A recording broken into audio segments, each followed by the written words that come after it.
ጌታ የኔ ጌታ የኔ ጅለጣ ጆለሽ መጣሽ። ሚስቴን ፍቅር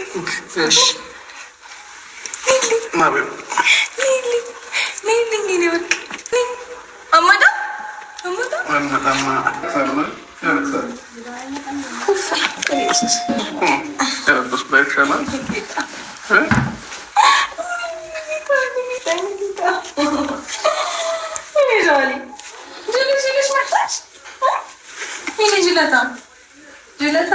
ማናለ እንደኔ አሁን ወደ ቁም ነገሩ ስንመጣ እንግዲህ አይ ቁም ነገር ስልሽ አሁን ልጁን ካመጣው ተርቀረ በዛውም አንዳንድ ነገሮችን ላውራሽ ብዬ ነው። ከዚህ በኋላ ያለውን ጊዜ መቀጠል ያለብን የሚለው ነገር ሀሳብና ጭንቀት ሆኖብኛል። ስለዚህ ከዚህ በፊት የተፈጠሩት ነገሮች እንዲፈጠሩ በድጋሚ ምናምን አልፈለግም። እውነቱን ስነግርሽ ያለው ሌላው እዚህ ቤት ስመጣ እኔ በድጋሚ ወደኋላ ብዬ አንዳንድ ነገሮችን ማውራት አልፈልግም። ስለዚህ ከዚህ በፊት የተፈጠሩት ነገሮች እንዲፈጠሩም አልፈልግም። በሰላማዊ መንገድ አንተ መፍጠር ፈልገህ እንጂ ኖርማል ነበረ። ሩታውን እኔ ከዚህ በኋላ በሰላማዊ መንገድ ሳንጨቃጨቅ እንደተማረ ሰው እንደ ወጣት ልጄን ማያስፈልግ ልጄን አይቼ መሄድ ነው የምፈልገው። ከዛ ውጪ እንደተማረ ሰው እንደ ወጣት ምናምን ልጅን መታ እያየ ነበረ። ሌላ ተጋሪ ውስጥ መጓት የፈለግኩ አንተ ናች ሩታውን ነገሩን ቀለል እናደርገውና ልጄን ማያስፈልግ በሰላማዊ መንገድ ማየት ፈልጋለሁ። ሌላ ሰው ቤት ካልፈለግኩ ወይም የማልፈልጋቸውን ነገሮች ባታደርጊ ደስ ይለኛል። ያ የኔ ላይፍ ነው እኔ ላይፍ ውስጥ ደግሞ አንተ እንደዚህ ማድረግ ትችላለች፣ እንደዛ ማድረጋችም የማለት መብት የለክም። እኔም አንተ ምንም ነገር ስታደርግ ምንም አልልክም እኮ እኔ አንቺ ላይፍ ላይ ገብቼ አይደለም እኮ ሩታ። አሁን አንድ ሳምንት አድርግኝ አንድ ጊዜ የማልፈልጋቸው ሰዎች ባይገኙ ደስ ይለኛል። ፍላጎት የማሟላት ግዴታ የለብኝም። የራሴን ህይወት የመኖር መብት አለኝ። ገባ? ስለዚህ የኔ ህይወት ውስጥ ገብተህ እንደዚህ ብታረጊ እንደዛ ብታረጊ እንድትለኝ አልፈልግም። እኔ ምንም ስለማልልህ ማለት ነው። ገባ እኮ አሁን ፍላጎትን እያሟላው ያለው አንተ አልታወቀም እንጂ አንተ የራስህ ፍላጎት ብቻ እንዲሆን እየፈለክ ያለው እኔ የምፈልገው ነገር መደረግ አይችልም። ከነበረን በላይ ለምጄዋለሁ። አሁን ላይ ራቁም ስለማልፈልገው በየቀኑ እመጣለሁ። በየቀኑ ስመጣ ደግሞ እዚህ ቤት ውስጥ በቃ ሆን ነገሮችን መተው ነው። ለምኑ ልቀበላችሁ ይቅርታ ጋር ምክንያቱ መደርደር አይጠበቅብኝም። እንዴት? ምክንያቱም አንተ የራስህን ላይፍ እየኖርከው እንዳለ ሁሉ እኔም የራሴን ላይፍ በደንብ መኖር እችላለሁ። ገባ እኮ እሱማ ፍቅድልኝ የምሬን ነው አይደለም? አይ አንዳንድ የምትናገራቸው ነገሮች በደንብ እያስተዋል ሀሳብ አንቺ ለኔ ኤክስፕሌን ልታደርግልኝ አይገባም። ሲቀጥል ደግሞ በዚህ ሀሳብ ውስጥ ተንተርሰሽ እዚህ ድረስ መምጣት ድረስ እዚህ ድረስ የመጣሁት ንገራት ችግር የለውም ከተረዳሽ ራሴ እያሰብሽው ያለሽው እንደዛ ከሆነ እሱም እንደዚ አይነት ተግባር ነው እየሰራ ያለው ማለት ነው። ግን እንደዛ አይደለም የራሱ እንደዚ አይነት ተግባር ዛሬ ማለት ነው። ሀቋን እንነጋገር። በሩታ ቻናል እንዳይለቀቅ በሄርሜላ ቤት ወስዶ ልጇን ማስረከብ ማለት ምን ይባላል? ምቀኝነት፣ የሱ ክፋት፣ የአብርሽ ክፋት ጥግ። ሩታን የሩታ ቻናል እንዲሰራ እንደማይፈልግ በቃ እሱ የሚያመጣቸው ሰዎች እንዳርጉ እንጂ ማለት ነው። ሩታ እንድታድግ በቻናሏ ሰርታ ትልቅ ቦታ እንድደርስ አንድ ቀን ፈልጎ አያውቅም። ከፍቅር ድሮ ስትመጣ ጀምሮ ሩታ ቻናል አንድ ቀን ሰብስክራይብ አድርጓት አሳድጓት ሳይል የእሷ እይታ 400,000 የያዘና 200 ምናምን ሺህ እይታው ሲበልጠው ምንርር ድብን የሚል በሩታ የሚቀና በጣም በሷ ወደስ የሚቀና አብርሽ ማለት ዛሬ ሩታን ልጇን ሰጥቷታል። እንኳን ሰጣት እናመሰግናለን። ነገር ግን በሷ ቻናል ቢለቀው ግን እይታው ኦቨር እንደሚሆን ስለሚያውቅ በሄርሜላ ሄዶ ሄርሜላን አመጣት። እኛ ሄርሜላ መጣ ይቀረችኛ ችግር የለብንም። ነገር ግን አስተሳሰቡና እቅዱ ትምህርት እስከሌለው ድረስ መቃወማችን አንተው። አብርሽ ማለት ለሩታ እንድትወርቅ እንድትሰደብ የሷን ዝቅታ የሚፈልግ ባል እንደ አብርሽ አይቻላል። እውነት ነው የምላችሁ። ግን ሩታ ደግሞ ፈጣሪዋን ይዛ ትልቅ ቦታ ትደርሳለች። በእውነት ነው የምላችሁ። ማንም ሰው ቢጥላችሁ የሰው ልጅ አይጠላችሁ። ዛሬ በሩታ ቤት ነበር የጠበቅነው ቪዲዮ። ግን እሱ ምን አረገ? ወደስ እንደሚሰርበው ስለሚያውቅ እንደምንጨላጨር ስለሚያውቅ ማታ ደግሞ ኦንላይን ነበረ ቲክቶክ ላይ ነበር ያመሻው ማለት ነው። አይዲያውን አይቶ በሷ እንዴት ተናደን በቻናሏ ለምን አይለቀቅም ስንል ስለሰማ በሄርሜላ አደረገው። አያችሁት አይደለም? የቲክቶክ አይዲያ ነው የሚሰሩ ብለን ስንናገር አይዲያ የላቸውም ጭራሽ አሞት የሚባል የላቸውም የቡታጀራ ዩቲዩበሮች። እና ሩታዬ ዛሬ ልጇን ተቀብላለች፣ በጣም ደስ ብሎናል። ነገር ግን ቤቷ አንድ ሰው እንዳይመጣ ማንም ሰው አላሱ ፍቃድ እንዳይገባ አድርጎ ነበር ያለው። እሷ ግን ልትስማማለት አልቻለችም። ውጣ ነው ያለችው። ዞር በል አይመለከትህም፣ ህይወትን እየኖርክ ነው፣ ህይወቴን እየኖርኩ ነው። እኔ ስለአንተ ህይወት አይመለከትም፣ ስለአንተ ህይወት አይመለከተኝም፣ ምንም አይመለከትም፣ ውጣ አትናገር ብለዋለች። እሱ ግን ቪዲዮው እንደሚቀጥል በሌላ ቪዲዮ እንመጣለን ፋሚሊ ብሎ ዘግቶታል፣ በሄርሜላ ቤት ማለት ነው። እንግዲህ ሩታ በራሷ ትምጣ እሱ ጋር ትምጣ ፈጣሪ ነው የሚያውቀው። ለምን ድራማው አያቆሙም፣ ገና ብዙ ነገር ይታያላችሁ ማለት ነው። ላይክ አድርጉ፣ ላይክ ሰብስክራይብ ሼር እያደረጋችሁ ቪዲዮአችን እስከ መጨረሻ አይታችሁ አበረታቱን ማለት ነው። ይቺ ጋጥ ወጣ እንግዲህ ዛሬ ካብሽ ጋር መታ ነበር ማለት ነው። ልጁን እንኳን አያያዝም ማታቀም መኪና ላይ እንዴት እንዳደረገችው ብታው ሄርሜላ ቤትም መታለች ዛሬ ልጇን ተቀብላለች ማለት ነው። ላይክ እያደረጋችሁ መጨረሻ ድረስ ኮሜንት ጻፉ ማለት ነው። መልከስከሱ ተጀምሯል ማለት ነው። አብርሽ ምን እንደሚሰራ አናቅም።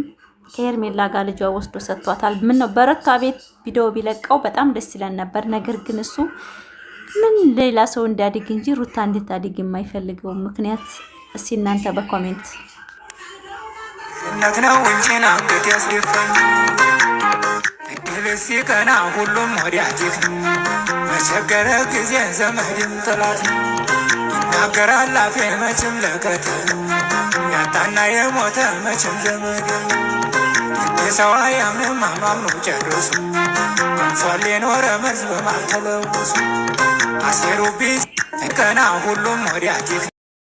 ሩታዬ እንግዲህ ዛሬ በቶክቶክ መታለች። ከዛች ደግሞ ከረፈጥ ጋራ ዛሬ አብርሽ መጥቷል በሄርሜላይት ቤት ዩቲዩብ እንዳርግላትና የምፈልግበት ቦታ እስከደረሰች ድረስ ከህይወቱ እንደማትወጣ ያው እናውቃለን። ገና ብዙ ነገሮች ይሰራል። ግን በሌላ ቪዲዮ እንመጣለን ብሎ ዘግቶታል ቪዲዮውን ማለት ነው። ልጁን ሰጥቷታል። በሄርሜላ ቤት ቪዲዮ ተለቋል ማለት ነው። እና ደግሞ አንዳንድ ወደሰች ፋፊዬ ጉፍታሽን በደንብ አድርገሽ እንደ ወጣቶች አጣፊ ብታጣፊ አንቺ እኮ ቆንጅዬ ምርጥ ነሽ ፋፊ ወልየዋ እኮ ልዩ ሴት ነሽ። በቃ እናቴን ትመስልኛለሽ፣ ትልቅ እህቴን ትመስልኛለሽ፣ እህቴን ትመስልኛለሽ የምትሉ በጣም በኮሜንት አላችሁና እንትን ላይ ማለት ነው።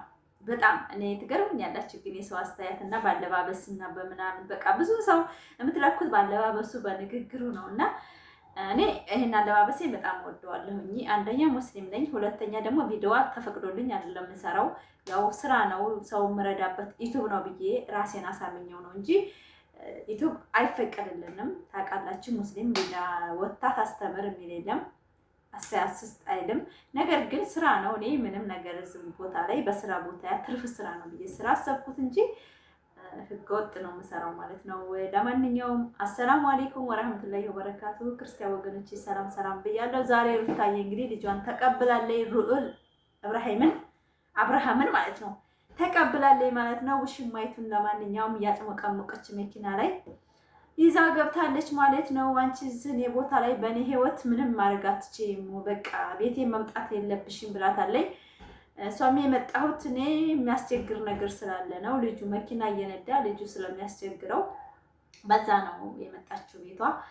እና ተረጂው ሰው አታምጪ ቤት ብላታለች። አይመለከታትም፣ የፈለገችውን የማድረግ ሩታ መብት አላት። እሱ ከፈለገው ሴጋ ሲገላበጥ አብርሽ ማለት ነው። ሩታም ደግሞ የፈለገችውን የህይወት የመኖር መብት አላት ማለት ነው። ላይክ አድርጉ፣ ላይክ ሰብስክራይብ እያደረጋችሁ ቪዲዮአችንን አበረታቱን ማለት ነው። ፋሚሊ ላይክ ሰብስክራይብ አድርጉ እና ባለባበስ ሰውንም አትለኩ ለማለት ፈልጋለሁ። እና ሩታዬ ለማንኛውም አትስማማችም፣ ነገ በራሷ ቻናል ትመጣልናለች ማለት ነው። ማን ልበላችሁ? እኔ ግን ሩታ ማለት ነው አልተመቸኝም። አሁን የሚመጣው ደስታ የሚባል ሰው ማለት ነው ሁልጊዜ እየተገፈተረ እየወጣ ስለሆነ ሸበላ እንደ ማነው ስሟ እንደ ሄሉ የመሰለ ምርጥ ጀርገድ ያለ በቃ መከት የሚያደርግ ወንድ ይዛ ብትመጣ በጣም ደስ ይለኛል። ለስራ ስለሆነ ማለት ነው። ሲገፈትሩት የሚገፈትር ሳይሆን መከታ የሆነ በቃ ቆም የሚያደርግ ማለት ነው። በቃ ስሬስ በቃ ንግግር የሚችል አቅም ያለው ወንድ ቢመጣ እንጂ እነዚህ ናፍታ የሆነ የቡታጀራ ዩቲዩበሮች የሩታን ላይፍ እንዲቀጥል ስለማይፈልጉ በጣም ይደብራል ቪዲዮ ብዬ አስባለሁ። ማለት ደስታ እርግጥ ቢተኛ ነው ሲናገር ምናምን የሚናገራቸው ንግግሮች በጣም የወንዳ ወንድ ንግግር ነው። ነገር ግን ሲገፈታትሩት ምናምን አቅም የለውም። እነዛ በልተዋላ። ይሄን የመዳም ቅመም ብር በልተዋል። የቡታጀራ ዩቲዩበሮች እኮ የመዳም ቅመሞችን ብር ያልበላ የማርያም ጥላት ሁሉም በልተዋል። በቃ እየተዋጣላቸው ስልክ የለንም፣ እናታችን በካንሰር ታማለች፣ ስልክ የለን፣ ታንቀን ልሞት፣ ትምህርት ወርቀን ስራ የለንም እያለ በዚህ በድድያም በማያስጠላ አፏ አብርሽ የብዙ ወጣቶችን ህይወት የቀየረው በልመና ነው። ግሩፕ ላይ እየተናገረ እየገባ እንደዚህ ሆነው እንደዚህ ብነው እያለ። እኔ ግን አንድ የሚቆጨኝ ነገር አለ። የሆነ ሴት አንድ ህፃን ልጅ ይዛ ተረድታ የእሷን ሱቅ ሳላይ ስለቀረው እስካሁን ድረስ ይበላኛል። አዎ 100 ድራም ቢሆን ያምኛል። አዎ የዛችን የሴት ሱቅ ማየት አለብኝ። ሱቅ ተከፍቶላታል ተብለን ውጤቱን ሳናይ እስካሁን የጨው ዘር ሆኗል። እና ብዙ የመዳም ቅመሞች የቡታጀራ ወጣቶችን ወርቅ የገዙ ኮምፒውተር አልቀረ ብዙ ነገር የገዙ አሉና ብዙ ተበልተናል ለማለት እፈልጋለሁ ማለት ነው። ያን ደግሞ እኔ እንኳን ያው በዩቲዩብ የተክቸዋለሁ። ያን ደርም የዩቲዩብ ስራ አላከሰርኩም ማለት ነው። ዩቲዩበር ስለሆንኩኝ እኔ አይቆጨኝም በዋጣም ማለትም ቻናሌን አሳድጌ ካውንቲም ታዋቂ ስላደረኩኝ አይቆጨኝም እንጂ ብዙ ነገሮችን በቡታጀራ ዩቲዩበሮች ተታልናል ብለን እናስባለን ማለት ነው። እና ብዙ ጊዜ ታልተታለንም ወጣቶች ያለቅሱ ሲመጡ እኛ እንደራሳችን እንደ ወንድሞቻችን እየተመለከትን ብዙ ጊዜ ተጎድተናል ብዬ አስባለሁ። ነገር ግን አሁን ላይ ግን የሚበላ የለም ይሸወደለም። ቻናላቸውም ስላደገላቸው ሲጀመር አሁን ልመናም አይመጡም። እና ሩታዬ በአሁን ወደ ከራሷ ቻናል ብትመጣለን በጣም ደስ ይለናል ማለት ነው። የሰውን ቻናል እያሳደገች ስለሆነ በነገራችን ላይ አካውንቱ የጋራ ነው። ነገር ግን በቻናሏ ብትመጣልን ራሷ ብትሰራ በቃ ከነዚህ ሰዎች ብትርቅ አይዲያዋን ብትቀይር በጣም ደስ የሚለን። ሁልጊዜ አንድ አይነት አይዲያ ሲሆን በጣም ነው የሚደብረው በነገራችን ላይ። እና እኛ ደግሞ ትንሽ ዩቲዩበሮች የእነሱ ድራማ ጭቅጭቅ ቢቋረጥ እንጀራችን እንደተቋረጠ ነው የሚያስቡት ብዙ ሰው ማለት ነው። ግን የእነሱ ሰላምና ፍቅር ሲመጡ እኛ ፍቅር ሰዋራን በጣም ቻናል የሚወደው ሳሽቃብጥ ነው። እኔ ስድብ ምናምን ሲሆን በጣም ነው የምጠላው በእውነት። ቻናል የራሱ አይንቀሳቀስም። ግን የሆነ ነገር በቃ ደስታ ምናምን ዋው ብዬ ከመጣሁኝ ራሱ ይታው ብሩ ለራሱ ወር ላይ የሚከፍለኝ አይታወቅም። በቃ ደስ የሚል ክፍያ ይከፍላል ማለት ነው። ነገር ግን ይሄ ትርምስ ምናምን እንደዚህ ከሆነ በእውነት ፋሚሊ በስነ ስርዓት በቃ ያስጠላል። እና አብርሽ እንዳለው ከሆነ ቪዲዮ ይቀጥላል ማለት ነው። በሌላ ቪዲዮ እንመጣለን ብሎ ከሄርሜላ ቤት ዘግቷል ማለት ነው ዛሬ። እባካችሁ ቅመሞች፣ ለማንኛውም ስርስ የሰው ልጅ ተመሳደቡ ተቆጥበን በራሳችን በቃ የምትወዱትን ሰዎች ይዛችሁ መጓዝ ማሽቃበጥ ትችላላችሁ እንጂ ስትሳደቡ ነው ማለት ፈልጋለሁ። ምርጫውንና ፍላጎትን የሰው ልጅ የሚኖረው ብዙ ጊዜ ነው የምናገረው ይሄን ቃላት። ማንም ሰው አስገድዷችሁ በሰው ህይወት መምራት አትችሉም፣ መመራትም አትችሉም። የሰው ልጅ ምንም ቢሆን የራሱ ህይወት ነው የሚኖረው። ሶሪ በጣም ልጆች እየመጡ እየገቡብኝ ነውና ባካችሁ ማንኛውም ሰው መጣላት የለባትም። የራሱን ላይፍ መኖር አለበት ብዬ አስባለሁኝ። ፋፊዮ ለዩዋንም ገፍተር እያረካችሁ አሳድጓት። ሩታ በራሷ ቻናል ነገ ብትመጣልን በጣም ደስ ይለናል። እንደዛ ያልኩበት ለምን መሰላችሁ? ዛሬ በተለቀቀው ቪዲዮ ላይ ምንም የመቀየር አላማ ኑሮ ሳይሆን በቃ አለ አይደለ ሩታንን በጨዋታው ለማስገባት ፍላጎት አለው። እሷ ግን አልተስማማችለትም። አይመለከትህም፣ ህይወትህን እየኖርክ ነው፣ ህይወቴን ነው የምኖረው፣ ይሄ ቤቱ ደግሞ የኔ ነው ያንተ አይደለም ምናምን ተባብለዋል። እንደዛ ተሚባባሉ ግን መለየት አልፈለኩም ከልጄ ምናምን ያልተማሽቃበጥ በቃ እኔ ከልጄና ከሚስቴ ነው የምኖረው ብሎ ማባረር የሚችለው አብርሽ ብቻ ነው። አንድና አንድ እያንዘላዘለ ያለው ቪዲዮ እሱ ነው፣ ማንም ሰው አይደለም። አንዳንድ ጊዜ ስትናገር ማለት ጥላቻ አትስበኩ እና ነገሮችን መቋጨት የሚችለው ባለቤቱ አብርሽ ነው። እሷ ሩታ የምትናገረው ንግግር ግልጽ ነው፣ ግልጽ የተናገረችው ነው። ዛሬም ማም ተናግረዋለች። አይመለከትህም፣ ይሄ ህይወቴ ነው፣ ህይወትህ ነው፣ ምርጫህን እየኖርክ ነው፣ አይመለከትህም ስለኔ ህይወቴ